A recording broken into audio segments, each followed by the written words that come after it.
Hi, and welcome to my first video blog ever. My name is Mary Lou, and I am going to discuss the social construction of technology as it pertains to remote patient monitoring systems and the devices used by aging Americans to help them live at home longer.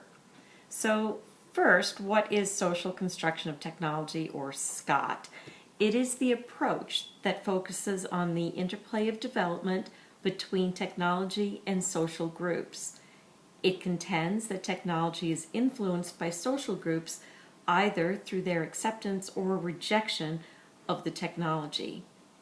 It is an approach that counters the idea that technology and things develop in a linear fashion without impact from the people who use or reject the technology. That kind of deterministic position argues that there is only one logical path. Our text describes it as if holding a finished piece of technology and looking backward and saying, yeah, that's how it happened. Pinch and Biker, the originators of the SCOT approach, contend that there is a broad array of choices in the development process, especially at the beginning, and each of those choices is determined by social groups. This broad array of choices is a fundamental principle in the SCOT theory. Pinch and Biker describe it as an interpretive flexibility that happens at the beginning of innovation. As time goes on and the technology becomes commonplace, its usage becomes less and less flexible. So, where does remote monitoring and wearable technology come from? Wearable technology that benefits people wearing it goes back 700 years to the first pair of eyeglasses made in 1266 by Roger Bacon. Long before the iWatch, the Chinese created an abacus ring for portable mathematics. A vast array of devices were invented over time to help people in many different ways, from gamblers putting roulette predictors in their shoes to cameras being strapped on carrier pigeons. Wearable technology has indeed developed in many ways. The origins of biometric devices and remote monitoring go back to the 1960s, when people became interested in monitoring systems without the need for people. Those first systems were used to increase the stability of utility power grids. The first human remote monitoring system appeared in 1970 when the Kaiser Foundation partnered with Lockheed Martin to bring healthcare services to people in remote locations. That particular 7-year study is credited with bringing both remote patient monitoring and telemedicine into the healthcare conversation. It wasn't until 2000, however, that medical devices themselves wirelessly transmitted data to their care teams. A case study revealed that pacemakers and defibrillators with the ability to transmit data dramatically improved patient outcomes and reduced healthcare costs. Among many results, mortality rates improved by a full 50% when compared to a similar group of patients who only saw their cardiologists at regularly scheduled visits.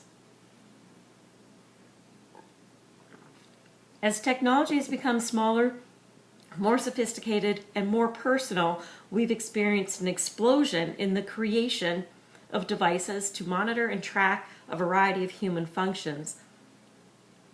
From the Walkman to the iWatch, we have become enamored of learning increasingly more about what makes us as people tick. The idea of remote patient monitoring and the devices that make it convenient and possible come from a variety of sources too. However, backing up, understanding SCOT and the relationship between technology and society is easiest when you think of it as a theory focused on the meanings given to technology by those who design, develop, and use it. Meanings can and do vary from group to group. Within the framework of patient monitoring, the primary groups that I have identified are, of course, the baby boomers, the aging Americans themselves, who desire a specific functionality to make the devices suitable to their needs of staying and aging at home. To this group, they see technology as a tool that enables them to enjoy the control and freedom that they've had throughout all of their lives. The technology fulfills the need to remain at home, live an active lifestyle, live a lifestyle of their own choosing, instead of moving into a care facility or moving in with family. Their unique needs that tie into the social construction of these devices include a frustration with small screens, small buttons with difficult labeling, and their frustrations, being such a large group of Americans, their frustrations are greatly contributed to the larger screened smartphones that we see today, along with their own unique devices. Another unique need is that popular fitness style trackers are not sensitive enough to provide meaningful feedback to low activity seniors or to those with mobility restrictions. A more sophisticated device is required and now available for fall detection and mobility patterns for those of reduced mobility. Other social groups, however, also have meanings attached to this technology, and that would include the children of the aging baby boomers who are interested in ensuring the safety of their parents, perhaps alleviating their own burden of care or guilt for not being around to do so much, especially if they live far away from their parents. You also have device makers who are interested in making a profit on this emerging industry. You have hospitals and health plans who want to reduce the cost of providing care. We are also facing a healthcare worker shortage as fewer and fewer people are going into the type of care that would be provided for the elderly and home services. So facing this worker shortage, people are turning to technology to replace those human actions and those roles, because when you have 10,000 people turning 65 every single day from now until the year 2020, and fewer people becoming healthcare workers, how are they going to get taken care of? Technology is one of the ways that are being explored for that. Now, outside of this healthcare setting, many of these devices are used by different groups for different purposes. The easiest one, of course, being the fitness trackers and wearable devices that help athletes perform better, or ordinary people keep track of their activity. And their usage model is very different from the senior who's looking for independence and ability to stay at home. So part 2, how technology shapes relationships.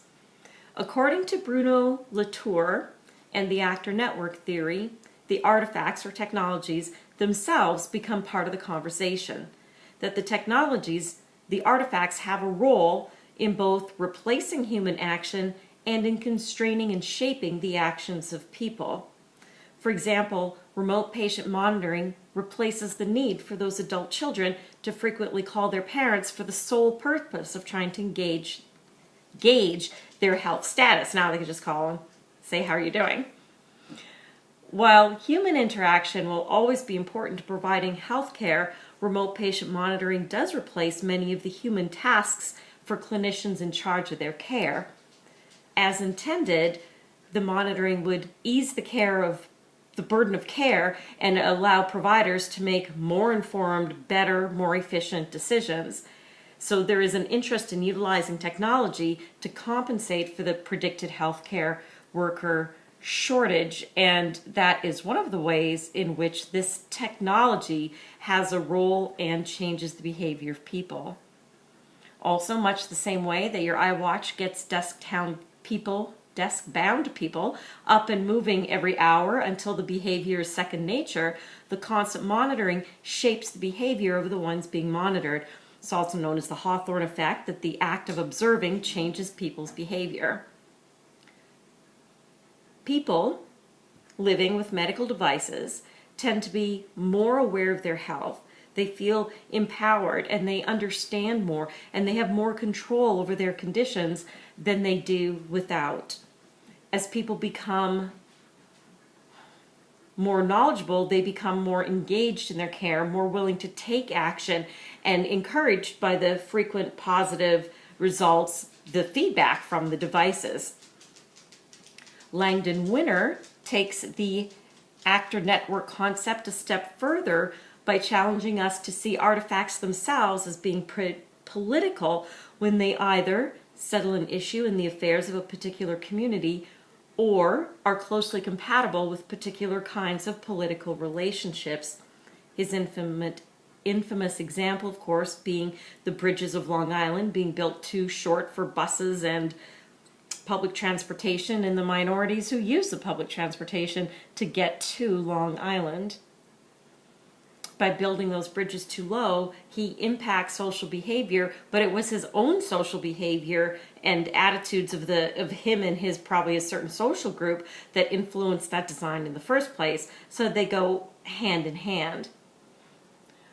When looking at remote patient monitoring and its devices through this lens, we can argue that the overarching goal of the monitoring is to change people's behavior over time and for a long time, to engage them in their care, to encourage them to live a lifestyle that will help keep them healthy or slow the progression of any condition that they may have.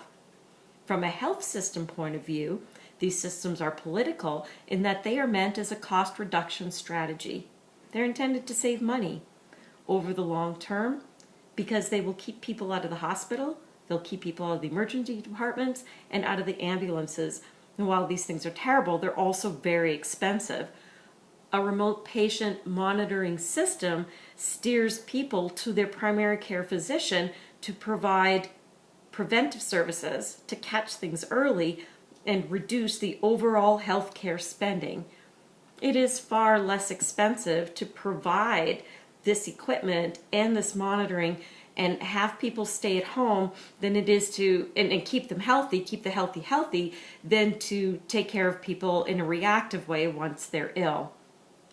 And that is my rather lengthy video blog on the social construction of remote patient monitoring systems and their devices. Thank you.